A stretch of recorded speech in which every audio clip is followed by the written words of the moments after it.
እንዳፍቀርኩ ተኸታታሊት ዛንታ ረብዓይ ክፋል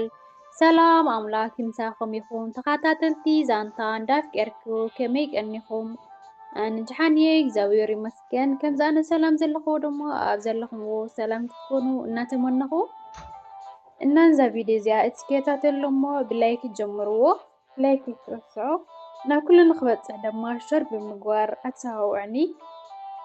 ሰብስክራይብ ዘይገርኩም ከዓ ደውል ብምውቃዕ ሰብስክራይብ ነግርኩም ቤተሰብ ኩኑ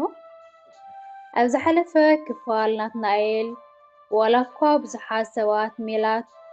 ተመርዕያ ሓዳር ትገብር ኣላ ዝብል እንተመጦ ንሱ ግና ሰብ ዘይፈልጦ መርዓ ኣሎ ድዩ ኢሉ ንዘረብኦም እዝኒ ከምዘይሃበሎም ሙሴ ዓርኩ ብዓይኑ ዝረኣየ እውን ከኣምኖ ስለዘይከኣለ ንዓናይ ግድን ክረኽባ ደልየ ኣለኹ ምስ በሎ ሙሴ ሒዝዎ ናብቲ ገዛ እቱ ክብሉ ከለዉ ሜላት ቆልዓ ሓኢፋ ኮፍ ኢላ ከም ፀንሐቶም ምስ ረኣየቶም ከዓ ብስምባደ ናብቲ ኣብዚ ኢና በፂሕና ነርና ዝቕፅል ክፋል ሓቢርና ንከታተል ሜላት ርኢ ምስ ኣበለቶም ሓቒፋታ ዝነበረት ጓላ ኣብ መሬት ብምቕማጥ ካብ ኮፍ ኢላትሉ ዝነበረት ተሲኣ በዓውታ ናቲ ኢላ ስሙ በዓውታ ፀዊዓ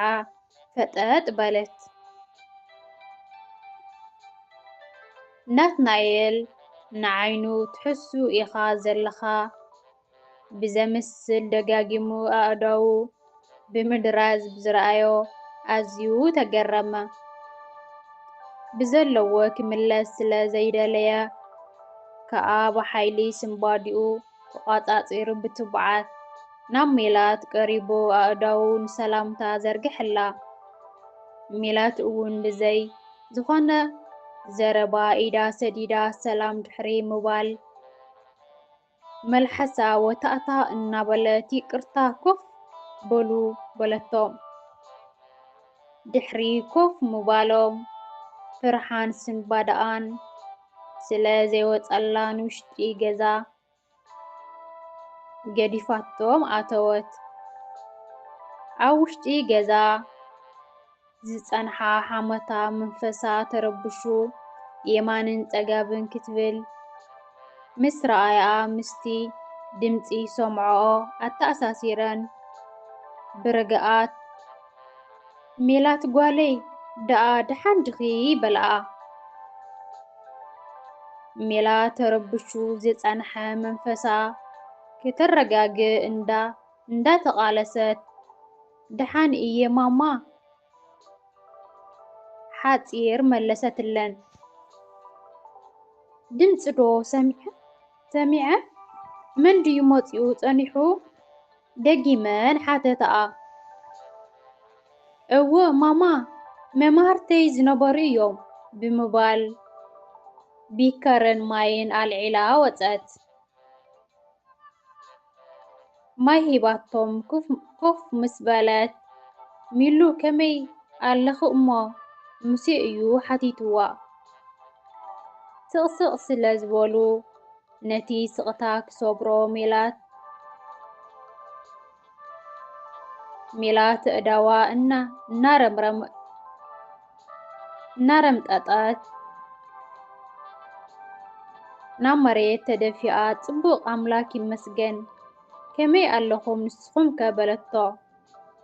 ናትናኤል ንዘረብኣ ትቕብል ኣቢሉ ኣምላክ ይመስገን ኣብዚ ክትፀንሕኒ ሓሲበዮ ኣይፈልጥን እየ ኣማና ተገሪመ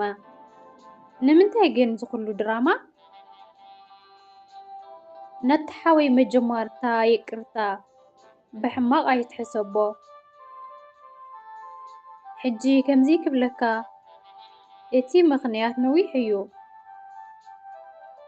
ናትናኤል ዝኾነ ኣይተዛረበን ድሕሪ ቁሩብ ደቓይቕ ፀገም የብሉን ድሓን እቲ ዝዓበየ ጽቡቕ ምህላውኪ እዩ ንኸይዶ ሙሴ ዓርከይ ኢሉ ካብ ኮፍ ኢሉ ኢሉዎ ዝነበረ ተስአ ሚላት ተራኺቦም ከዕልሉ ስለ ዝደለየት ይቅርታ ነቲ ሓወይ ቴሌፎንካ ተትህበኒ ተራኺብና መዕለልና ኢላ ብስኽፍታ ሓተተቶ ፀገም የለን ኢሉ ቁፅሪ ቴሌፎኑ ሂብዋ ምስ ዓርኩ ወፂኦም ከዱ ንንውሕ ዝበለ ሳይክሎም ብኢዶም ደጊፎም ብዘይ ዘረባ ምስ ተጓዓዙን ነቲ ዓርከይ ሰብ ሎሚ ከምዚ እዩ ሕጂ መቸ ንስኻ ኣይኮነትን ኣይትብለንን ትኸውን ናይ ኣቕጣጫ ዘረባ ተዛረቦ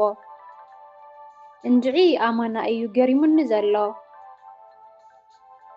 ኣይትገረም ዝዓርከ ኢሉ ብኢዱ ኣብ እንግድዑ ጠፍ ኣበሎ ናይ ሙሴ ገዛ ቀዲምካ ስለ ዝርከብ ናትናኤል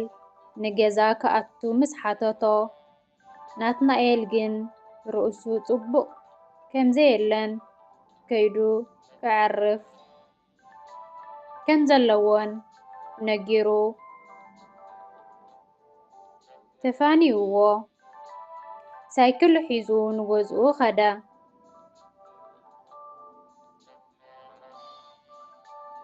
መሲዩ መመደቀሲኣ ኣብ ዝሓዘሉ ሞባይሉ ኣብቲ ሓደ ገዛ ቻርጂ ክትመልእ ኣእቲዋ ስለ ዝነበረ ተደወለት ኣዲኡ ምስ ረኣየታ ሓድሽ ቁፅሪ ዘይተመዝገበ ስለ ዝረኣየታ ናይ ስራሕ ክትከውን ብሞባይል ሒዛታ ናብ ናትናኤል ክትከይድ ኣፍቲ ኣፍ ደገ ምስ በፅሐት ምድዋል ኣቋረፀት ዋይ ወዲኣ ኢላ ምህላው ክተረጋግፅ ናትናኤል ኢላ ፀውዐት ኣቤት ማማ ምስ በላ ኣይ ደቂስካ ድኻ እንካ በል ሞባይልካ ትድውል ፀኒሓ በል ሂባቶ ናብ መደቀሲኣ ተመለሰት ናትናኤል ነታ ቁፅሪ እንተረኣያ ዘይፈልጣ ቁፅሪ ናይ መንደኣ ትኸውን ኢሉ እንዳሓሰበ ብላዕሊ ናቲ ሜላት እየ ተቐበለኒ ባ ዝብል መልእኽቲ መጾ ድሕሪ ቁሩብ ከዓ ደጊማ ደወለት ተቐቢሉ ሄሎ ሜሉ በላ ይቅርታ ናቲ ኣትስኤካ ድየ ኖኖ ኣይደቀስኩን ፀኒሐ ናይ ደሓን ድኺ ምሸት ምድሪ ደኣ ደሓን እየ ግን ናተይ ናይ ኩሉ ዝገበርክኻ ይቅርታ ግበረለይ ንዓይ ክሕሸኒ ክብል ንዓኻ ሓስየ ተገረዶም ይኸይድ ኣለኹ ኢለካ ክብሎ ዘይነበረኒ እየ በጃኻ ኣይትሓዘለይ ኣብቲ ሽዑ ካሊእ መምኽኔታ ዋላ ሓንቲ ስለ ዘይነበረኒ እየ ናትናኤል ረጊእ ኢሉ ድሓን ሚሉ ፀገም የብሉን ብዛዕባ ናተይ ኣይትሰክፊ ኣነ ከዓ ዋላ ሓንቲ ዝሓዝኩልኪ የብለይን ሕጂ ግን ምሸት እዩ ንዓኺ እውን ጽቡቕ ኣይኮነን ስብኣይኪ ከይሰምዐኪ በላ ሜላት ዋላ ሓንቲ ኣይተዛረበትን ስቕ እያ ኢላ መልሲ ምስ ደንገየቶ ሞባይሉ ካብ እዝኑ ኣውሪዱ ምህላዋ ኣረጋገፀ ሚሉ ኣለኽ ዶ በላ ኣለኹ ናተይ እንታይ ደኣማ ስቕ ኢልኪ ባዕሉ ይፈልጥ ዘይንሱ ማን ኣብዚ የእትይኒ ማለት ክትብሎ ዝደለየት ስለ ዘይተውርዶ ንኽንጻረሉ ሓተታ ናተይ እንታይ እሞ ክብለካ ነዊሕ ይበጀኻ ጸገም ይብሉን ሚልዬ ካሊእ ግዜ ንዕልል ሕጂ ግን ደቂሲ ኢኖኖ በኣይ ጸገም የብሉን ክዕልል ኢለ እየ ደው ኢለ ምስ በለቶ እንዳተሰከፈ ሓራይ በሊ ይዕልልኒ በላ መጀመርያ ኣቦይን ኣቦኡን ቀደም ኣብ ገድሊ እዮም ዝፋለጡ ኣዝዮም ዝፋተው ይዕርኹ እዮም ነይሮም